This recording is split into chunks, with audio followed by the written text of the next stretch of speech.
তাই নেই, কিন্তু তবুও যেটা আমাদেরকে বলা হচ্ছে যে সিসিউ আমরা সবসময় একটা না একটা স্টক মিনিমাম রাখবো, যাতে কোনো পেশেন্ট এলে সঙ্গে সঙ্গে আমরা সেটা পেশেন্টকে দিতে পারি। এবং এর আগের দিন আমাদের ডক্টর জিরাই সরকার এই কথাটা বলেছেন, এই রিপ্লেসমেন্টের ক্ষেত্রে আমাদের ডক্টর আমাদের খুবই হেল্প করেন এবং কোনো পেশেন্টের একমাত্র এক্সপার্ট যদি কোনো পেশেন্ট হয় তাহলে তো তারা আনে না।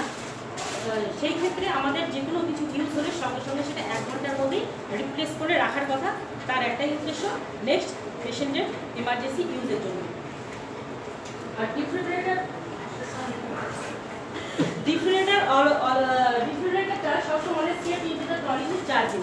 চার্জিং আমরা এই জন্যই রাখবো যাতে কিনা যখনই ডক্টর ডিফিব্রিলেটর চার্জিং সঙ্গে সঙ্গে সেটাকে ইউজ করতে পারে। এবং দেখবো আমরা সেখানে কোনো ক্লিয়ার ওয়্যার আছে কিনা এগুলো দেখবো।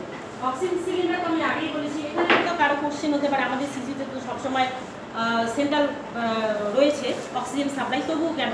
এটা হচ্ছে যে আমাদের যদিও সেন্ট্রাল সাপ্লাই, কিন্তু মাঝে মধ্যে আমরা দেখেছি কোনো পেশেন্টের ডিফিব্রিলেটর বা এমনি পেশেন্টের অক্সিজেন অনেক সময় আমাদের সেন্ট্রাল অক্সিজেনটা আমাদের